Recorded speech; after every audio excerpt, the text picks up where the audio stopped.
I don't know why he says this kind of stuff. I just don't like. I've known this man for my whole life. This is my uncle.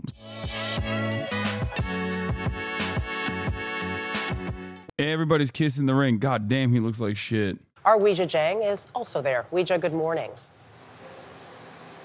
Good morning, Dana, and good morning to everybody. Two leaders met over dinner at Mar-a-Lago, and it was a meeting that Canada sought out, according to the Canadian Broadcasting Company. Now, earlier this week, President Biden warned that these tariffs would be counterproductive, but President-elect Trump insisted. Do you ever get tired of lying? Okay, stop with the debate. They would protect U.S. manufacturing and bring even more companies to America. Canadian Prime Minister Justin Trudeau's visit to Mar-a-Lago comes as President Easier to kiss the ring. elect Trump threatens to impose a 25% tariff on imported goods from Canada and Mexico. Trudeau has warned against the move. Both North American allies are weighing retaliatory tariffs on U.S. products. Mexican President Claudia Sheinbaum spoke by phone with Trump on Wednesday, but she said the issue did not come up. From world leaders to tech giants like ex-CEO Elon Musk, who spent Thanksgiving at Mar-a-Lago with the Trump family. The line to meet with Trump is long. On Wednesday, Trump hosted Meta CEO Mark Zuckerberg at his Florida resort for dinner. Trump's incoming deputy chief of staff, Stephen Miller. We'll see what comes of that. And I can't believe Cenk tweeted what he tweeted yesterday, where he's like, "Oh, the establishment has failed." I'm like, I don't know. I don't know how I don't know how we. I don't know what to say about that. What is this? Oh, that's funny. I've been trying to figure out why I'm more optimistic now than I was before the election.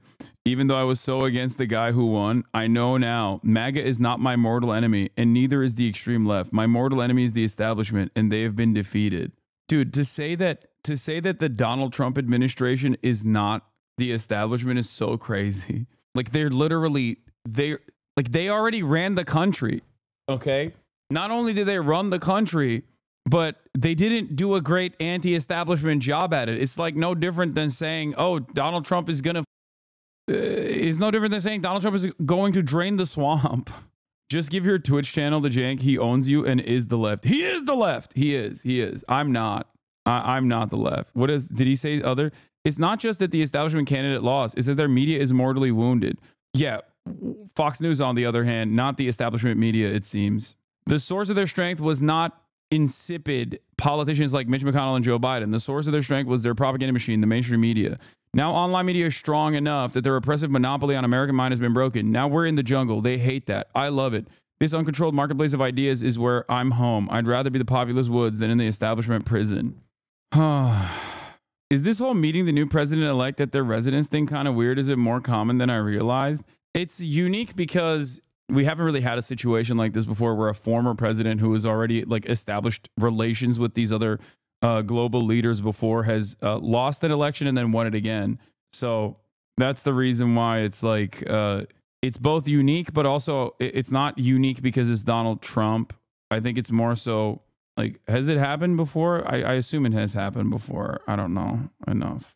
Why does this have 68,000 likes? What do you think, dude? Because it's on Twitter. You say anything right-wing on Twitter, you're going to get a lot of love. I thought we established this. Right-wing, he is the left. I think he's booming out, okay? He's just like, he has spent so much of his time duking it out with establishment Democrats for understandable reasons, because the Democratic Party is a direct pathway, a direct hurdle in front of any sort of leftist mobilization, and he sees them as his immediate enemy. But while I also understand where he's coming from on that front, I don't have the same optimism that he has in terms of this misplaced optimism that he has in terms of like the Republicans winning. They're going to I think the Republicans are going to put the left in jail, you know?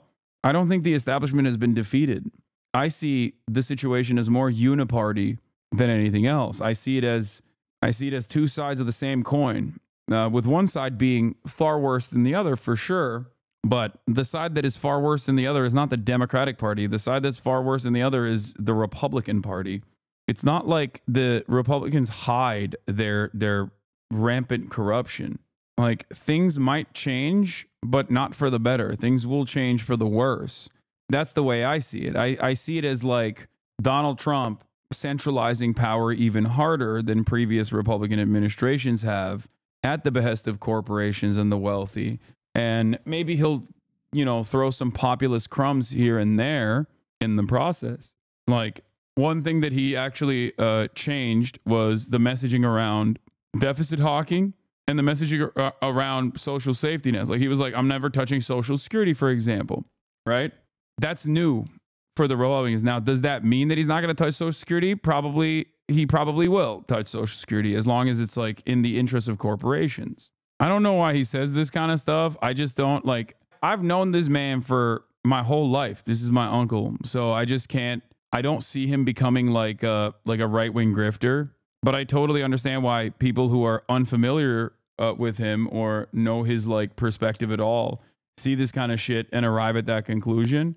Maybe I'm on the copium train, but I just don't think he's like, I don't know. I just don't think he's like, I'm too unk-pilled.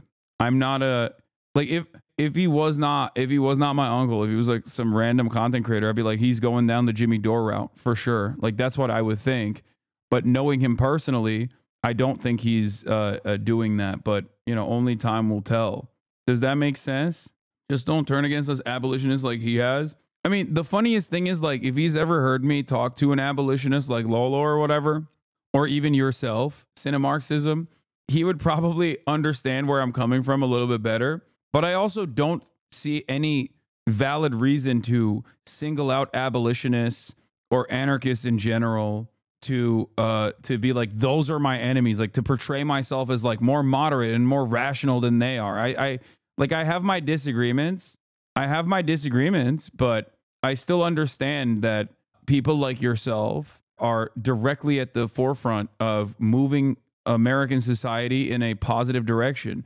I'm never going to cast aside people that are, I'm never going to cast aside people, even if I have disagreements with them, on as long as they are fighting the good fight, This is one of the things that I have tried to maintain as a position, to actually create a big tent within some semblance of like anti-capitalist movement in this country. Own company, and he has his own agenda, but he's made clear that he wants to support the national renewal of America under President Trump's leadership. It's a drastic change from Trump's first term, when he clashed with big tech companies and even sued several of them, alleging censorship. We're going to hold big tech very accountable. This time around, a long list of Silicon Valley billionaires poured money into the Trump campaign and flooded social media with congratulatory notes when he won.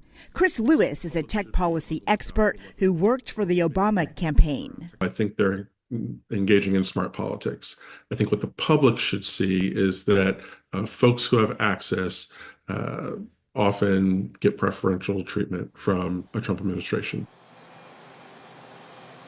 Elon Musk even scored a position advising the incoming administration as head of the newly created Department of Government Efficiency. He and Vivek Ramaswamy, who's a Republican businessman, will be heading down to Washington next week. At least they're planning to meet with House Republicans to talk about their plans to slash regulations. Oh, God.